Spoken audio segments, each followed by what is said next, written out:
नमस्ते दोस्तों। HDFC bank good governance और इथिक्स का दूसरा नाम मतलब एचडीएफसी बैंक। जिस तरीके से एक भरोसेमंद और ट्रस्टवर्थी बैंक अगर कोई होगा तो वो एचडीएफसी का नाम है दोस्तों। मगर हाल ही में हम देख रहे हैं कि किस तरीके का न्यूज फ्लो आज एचडीएफसी में आ रहा है। जिस नाम से एचडीएफसी को जाना जाता था आज उसी पे सवाल खड़े हो रहे हैं।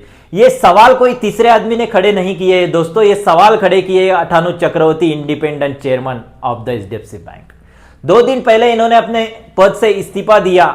Breaking news coming in at this moment. Now, HDFC Bank Chairman Atanu Chakraborty resigns, cites ethical reasons for stepping down. Okay, और उन्होंने रेजिग्नेशन में कहा गया है कि जो उनके मूल्य और इथिक्स है उसके खिलाफ बैंक में 2-3 सालों से काम चल रहा है।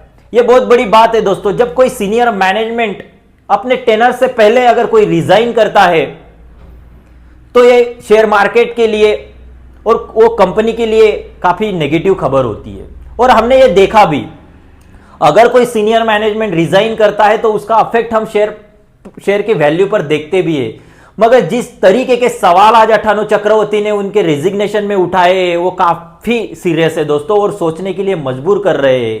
क्या सच में भारत की सबसे बड़ी प्राइवेट बैंक एचडीएफसी बैंक, जिसका market cap 14 lakh crore 14 and above lakh crore का है, जो भारत की टॉप मोस्ट प्राइवेट बैंक है और दुनिया की टॉप 15 कंपनीज में एचडीएफसी का नाम आता है दोस्तों। इस कंपनी में, इस बैंक में अगर इस तरीके की गवर्नेंस और इथिक्स पे सवाल खड़े होते हैं तो यह बहुत नेगेटिव बात है दोस्तों।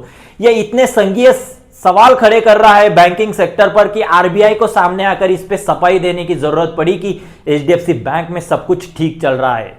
एचडीएफसी बैंक के मैनेजमेंट ने सफाई दी है कि सब चंगा छे। इस तरीके की न्यूज मार्केट में चल रही है। और हमने देखा भी है दोस्तों कि एचडीएफसी बैंक का जो कंट्रीब्यूशन है निफ्टी में वो 11% है और बैंक निफ्टी में 19.69% का है। इस तरीके का मजबूत और बहुत बड़ा कंट्रीब्यूशन इंडेक्स में अगर कोई बैंक रखता है जिसका मार्केट कैप 14 लाख करोड़ का है, उस बैंक पे अगर कोई गवर्नेंस और इथिक्स पर सवाल खड़े करता है तो यह बहुत बड़ी बात है। और एचडीएफसी जैसी बैंक दोस्तों जिसमें 41% की हिस्सेदारी है फॉरेन इन्वेस्टर रखते हैं, 37% की हिस्सेदारी हमारे डीआईआई जो डोमेस्टिक इन्वेस्टर है वो रखते हैं। अगर इतना बड़ा इंस्टीट्यूशन का शेयर कंट्रीब्यूशन अगर एचडीएफसी बैंक में हो तो एचडीएफसी बैंक पे सवाल खड़े होना लाजमी है। और इस वजह से ही आज आरबीआई को भी सामने आना पड़ा और एचडीएफसी बैंक के बारे में स्टेटमेंट देना पड़ा। हम देख रहे हैं दोस्तों कि एचडीएफसी बैंक अपने मार्केट कैप में बैंकिंग सेक्टर में तो नंबर 1 है ही, मगर जो ट्रस्ट और जो भरोसा एचडीएफसी बैंक पर है वो कोई दूसरे बैंक पर, हमें प्राइवेट बैंक पर देखने नहीं मिलता है दोस्तों। तो लाजमी है कि शेयर में इसका इफेक्ट तो होगा ही। और हमने देखा भी कि 9% शेयर का जो रेजिग्नेशन के बाद शेयर में गिरावट हमें देखने मिली। 1 लाख करोड़ का मार्केट कैप इस न्यूज के वजह से वैनिश होते हमने देखा है दोस्तों। और फॉलोड बाय 2% के शेयर में नेक्स्ट डे गिरावट भी देखी।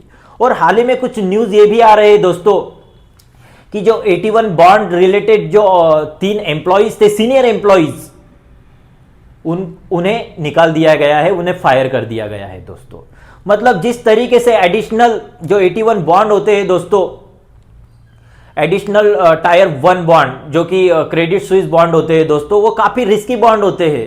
अगर कोई सीरियस इश्यू अगर होता है, कोई क्राइसिस अगर बैंक में आता है तो इसकी जो अमाउंट होती है वो राइट ऑफ की जाती है। मतलब इन्वेस्टर को कोई मुबदला इसके अगेंस्ट में मिलता नहीं है। और इस तरीके के 81 बॉन्ड कुछ मिस इंफॉर्मेशन देकर और मिस गाइड कर ये बेचे गए थे, इस तरीके के आरोप एचडीएफसी बैंक के एम्प्लॉय पर लगे हुए हैं दोस्तों। और इस वजह से उन्हें फायर किया गया है। तो इस तरीके के अगर इथिक्स और गवर्नेंस पे सवाल अगर एचडीएफसी बैंक पर खड़े होते हैं तो ये बहुत बड़ी बात है दोस्तों। और उसके दूसरी बात ये भी आ रही है दोस्तों कि शशिधर जगदीशन जो है एचडीएफसी बैंक के एमडी और सीईओ, उनकी जो रीअपॉइंटमेंट की बात चल रही है। 2023 में इनकी अपॉइंटमेंट हुई थी दोस्तों और उनका जो टेनर था वो अक्टूबर 2026 तक के चलना है, मगर उनकी रीअपॉइंटमेंट की बात चल रही है। और ये ही अठानु चक्रवर्ती को डाइजेस्ट नहीं हो रहा था, क्योंकि जिस तरीके से शशिधर जगदीशन जो है उन पे जो लीलावती हॉस्पिटल है दोस्तों मुंबई का, उन्होंने भी कुछ 1500 करोड़ की धोखाधड़ी का आरोप इन पर लगाया था पास्ट में, और इन्हें बैंक से हटाने की बात भी लीलावती हॉस्पिटल के ट्रस्ट ने की हुई थी। जिस तरीके के आरोप इन पर है, तो इस तरीके के आरोप लगने वाला पर्सन मैनेजमेंट में नहीं होना चाहिए। इस तरीके की सोच अठानु चक्रवर्ती रखते थे दोस्तों, और इस डिसीजन के अपोज में भी अठानु चक्रवर्ती थे दोस्तों। हालांकि बाद में जो शशिधर जगदीशन है, उन्होंने लीलावती ट्रस्ट पे इस पे डेफर्मेशन का केस भी फाइल किया हुआ था दोस्तों। तो ये बातें तो चलती है, मगर जिस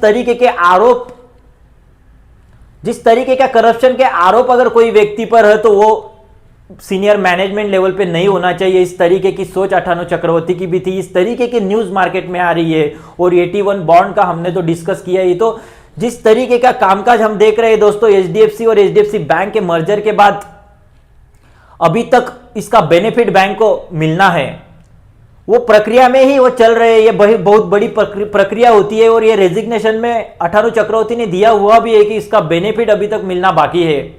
और जिस तरीके के सवाल आज एचडीएफसी बैंक पर उठ रहे हैं, तो हर किसी के मन में होगा दोस्तों कि हमारी इन्वेस्टमेंट तो सेफ होगी ना, हमारी डिपॉजिट तो सेफ होगी ना। तो मैं कहना चाहूंगा कि अभी तक का तो जो सिनारियो हमें देखने मिल रहा है, तो डिपॉजिट पर इसका कोई असर होगा नहीं, क्योंकि आरबीआई का स्टेटमेंट में क्लियरली उन्होंने सारी बातें रख दी है कि everything is okay. But investor क्या करेंगे? क्या एचडीएफसी बैंक में इन्वेस्ट करने लायक अपॉर्चुनिटी है, या फिर इसे बेचकर निकल जाए? इस तरीके के सवाल आज एचडीएफसी बैंक के इन्वेस्टर में है दोस्तों। लेकिन मैं कोई इन्वेस्टर एडवाइजर तो नहीं हूं, लेकिन आपके फाइनेंशियल एडवाइजर से आप सलाह लेकर इसमें इन्वेस्टमेंट के बारे में सोच सकते हो। लेकिन आज तक का जो सिनारियो है, इसमें कोई मेजर इश्यूज हमें अभी तक तो लग नहीं रहे। लेकिन इससे आगे जाके अगर बात कोई अलग तरीके का अगर कोई न्यूज मार्केट में आता है, तो इसका फिर एक बार निगेटिव असर शेयर मार्केट पे, शेयर के वैल्यू पर पड़ेगा दोस्तों। मगर इस तरीके की न्यूज जब आती है, सीनियर मैनेजमेंट अगर कोई सवाल खड़े करता है, और इसमें अगर बैंक अगर कोई अच्छे कदम उठाकर इस पे अपने इंटरनल जो एक्शन लेना है, अगर बैंक लेती है, तो ये एक इन्वेस्टर के लिए भी अपॉर्चुनिटी होगी दोस्तों कि किस तरीके से शेयर की वैल्यू में गिरावट हुई है। तो देखते हैं इसमें आगे चलकर क्या इसमें कोई अलग तरीके के गवर्नेंस और इथिक्स पे बात आती है, या फिर ये यहाँ तक के ही सीमित है। और इस तरीके की अगर कोई डेवलपमेंट आती है, तो जरूर हम बात करेंगे दोस्तों। लेकिन आप क्या सोचते हो, क्या एचडीएफसी बैंक इन्वेस्टमेंट के लायक अपॉर्चुनिटी है अभी? इस तरीके की गिरावट अगर शेयर वैल्यू में देखने मिल रही है, तो क्या एक इन्वेस्टमेंट अपॉर्चुनिटी है? आप सोचकर बताइए। जय हिंद, जय भारत।